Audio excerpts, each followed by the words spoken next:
नमस्कार बच्चों।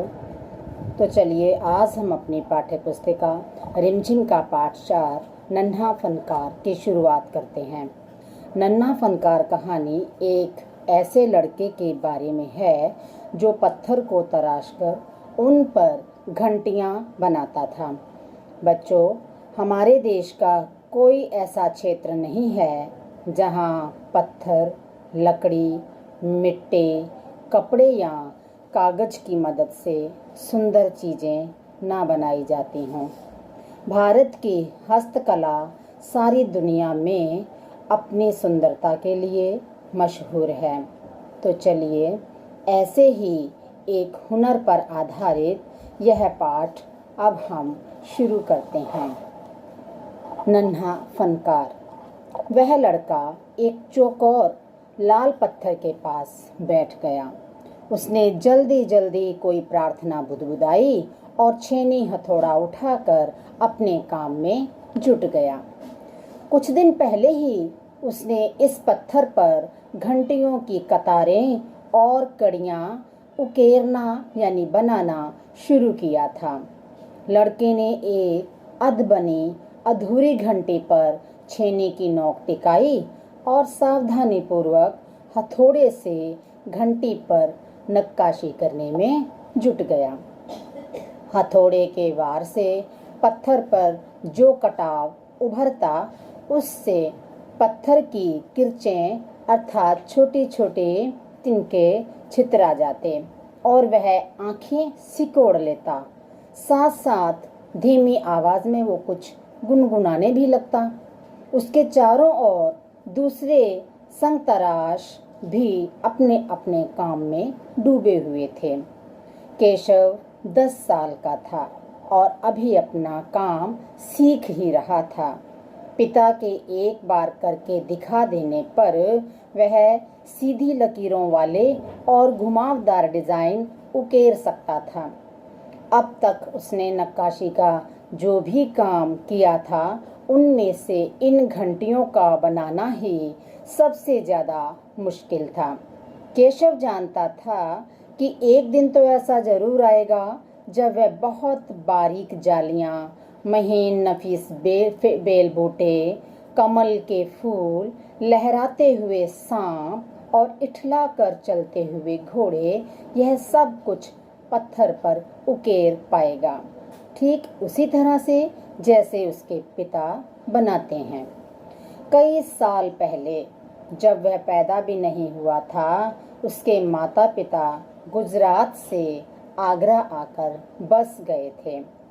बादशाह अकबर उस वक्त आगरे का किला बनवा रहे थे और केशव के पिता को यही काम मिल गया था।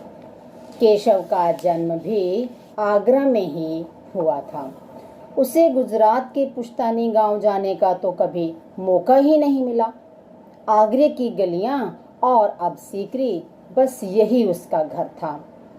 चारों ओर हो रही छेनी हथौड़ों की आवाज के कारण केशव को किसी के कदमों की आहट भी सुनाई नहीं पड़ी। इसलिए एकाएक कानों में एक आवाज पड़ने पर वह चौंक गया। माशाअल्लाह, ये घंटियां कितनी सुंदर हैं, तुमने खुद बनाई हैं?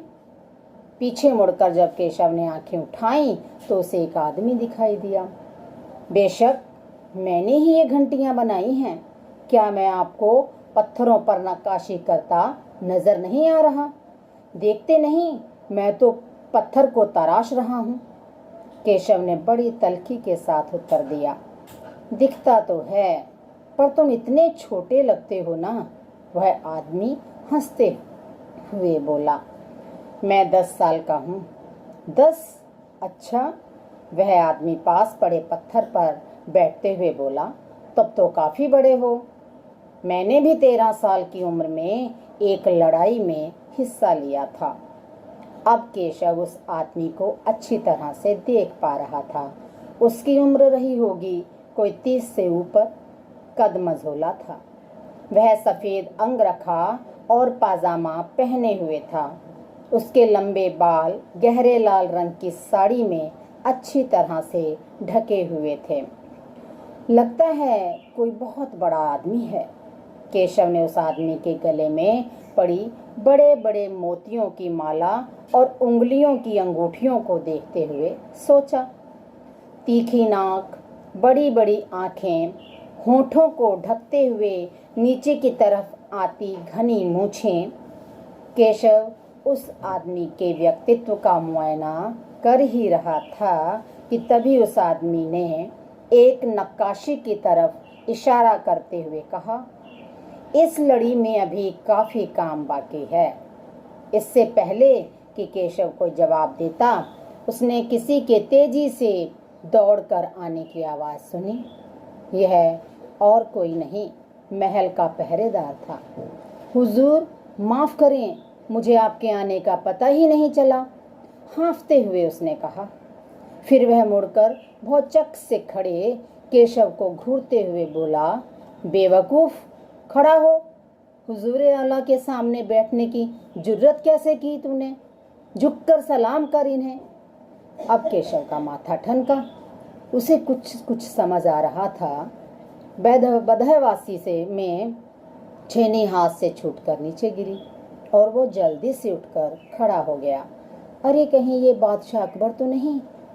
यह ख्याल आते ही उसने झुककर सलाम किया और खरगोश की सी कातर नजरों से वह अकबर को देखने लगा। अकबर को पहरेदार की यह दखलंदाजी भली ना लगी।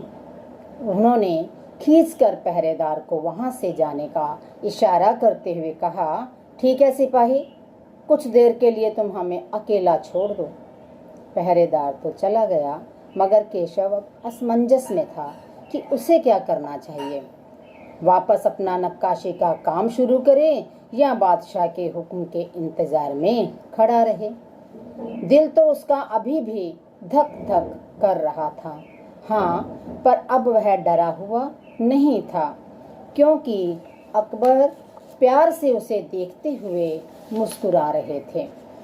तुम्हारा नाम क्या है? अकबर ने नरम आवाज में पूछा।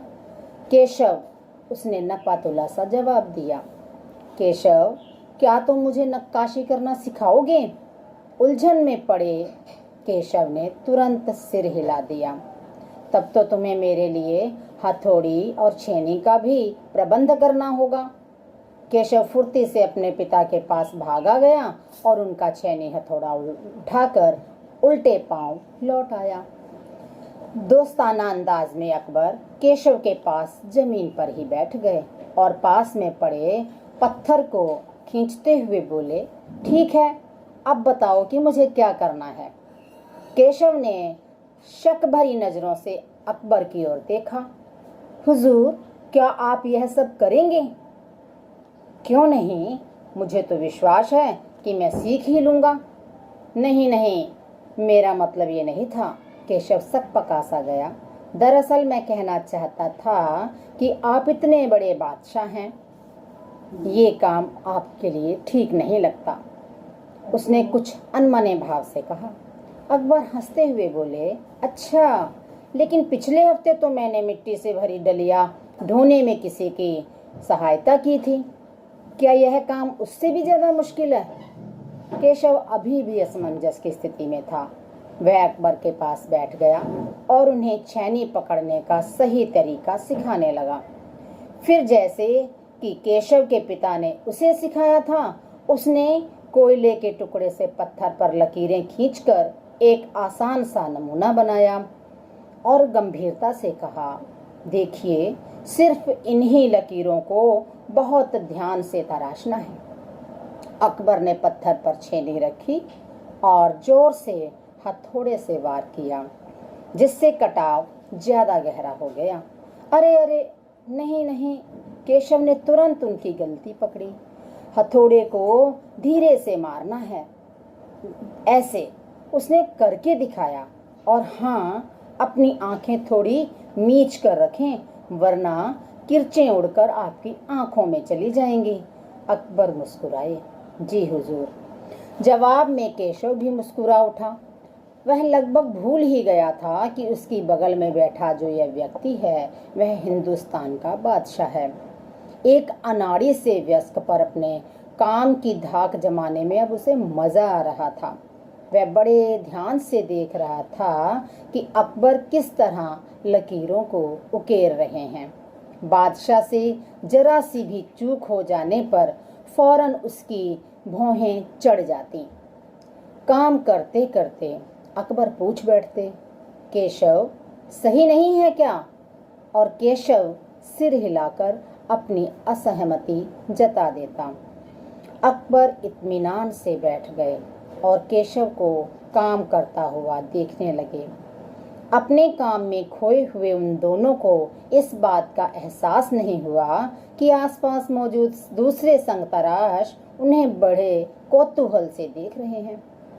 अकबर ने गौर किया कि केशव पत्थर पर बने नमूनों को ही नहीं तराश रहा था, बल्कि अपनी तरफ से भी उसमें कुछ जोड़ रहा था, जिससे वह डिजाइन ज्यादा खूबसूरत लग रहे थे।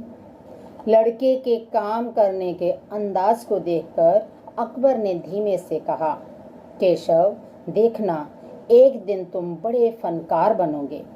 हो सकता है कि एक दिन तुम मेरे कारखाने में काम करो। कारखाना? कैसा कारखाना? बस एक बार ये महल तैयार हो जाए और लोग आगरा से आकर यहाँ रहने लगें, तब मैं कारखाने बनवाऊंगा। इन कारखानों में मेरी सल्तनत के सबसे बढ़िया फनकार और शिल्पकार काम करेंगे। चित्र बनाने वाले कलाकार, गलीचों के बुनकर, संगतराश, पत्थर और लकड़ी पर नक्काशी करने वाले शिल्पकार सभी वहां पर काम करेंगे। केशव का चेहरा चमक उठा। वह मुस्कुराते हुए बोला, मैं वहां जरूर काम करना चाहूंगा। अकबर उठ खड़े हुए। जाते हुए बड़े प्यार से केशव का कंधा थपथपाया और कहा, अच्छा बेटा, अपना काम जारी रखो। हुजूर, क्या आप दोबारा आएंगे? केशव ने बड़ी उत्सुकता से पूछा। मैं जरूर आऊंगा केशव। फिर तो पूरे दिन संग तराशों के बीच केशव की धूम मची रही। वह बार बार बादशाह से हुई अपनी मुलाकात सबको सुनाता रहा। रात हो चली थी। केशव बहुत थका हुआ था, पर आंखों में नींद कहाँ। वह धीरे से अपने पिता के बिस्तर में घुस गया। पिता ने मुस्कुराकर कहा, तुम तो अभी से इतने प्रसिद्ध हो गए हो। बादशाह सलामत ने कहा है कि एक दिन मैं बहुत बड़ा कलाकार बनूंगा। अपने सिर को पिता की बाहों के सहारे टिकाकर केशव धीरे से बोला, हमारे बादशाह बहुत ही नेक इंसान हैं। बिल्कुल सही, पिता ने कहा। कुछ सोचकर केशव ने पूछा, बाबा एक बात बताओ, बादशाह के पास आगरा में एक से बढ़कर एक खूबसूरत महल हैं, फिर वे सीकरी में यह शहर क्यों बनवा रहे हैं? पिता ने कुछ याद करते हुए बताना शुरू किया, हाँ बेटा, बादशाह का आगरा बहुत सुंदर शहर है, पर सीकरी में नया शहर बनवाने का भी एक खास कारण है। मैंने सुना है कि जब बादशाह अकबर की कोई संतान नहीं थी, इस वजह से वे हर वक्त परेशान रहते थे। वे बहुत से साधु संतों और फकीरों के पास गए। भटकते भटकते बादशाह ख्वाजा सलीम चिश्ती के पास सीकरी आए। उन्होंने ही बादशाह को बताया कि उनके एक नहीं 3 संतानें होंगी। शहजादा सलीम, मुराद और दनियाल। केशव ने चहकते हुए कहा, बिल्कुल सही। तब बादशाह ने ख्वाजा सलीम चिश्ती के सम्मान में सीकरी में नगर बसाने का फैसला किया था। केशव ने कहा, अच्छा, अब समझा। इसीलिए बादशाह अकबर ने अपने बेटे का नाम सलीम रखा है।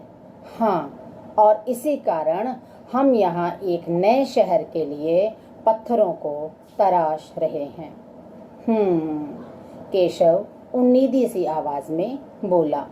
पिताजी ने देखा कि उनका लाडला बेटा सो गया है। बच्चों, इस प्रकार आपने इस पाठ को देखा और सुना। इसी के साथ अब इस पाठ की समाप्ति होती है। धन्यवाद। तो उम्मीद करता हूँ आपको यह पाठ अच्छा लगा होगा। इस वीडियो को लाइक किए बिना और चैनल को सब्सक्राइब किए बिना कहीं मत जाइएगा। बने रहिए हमारे साथ, मिलेंगे अगले पाठ में एक नई कहानी के साथ।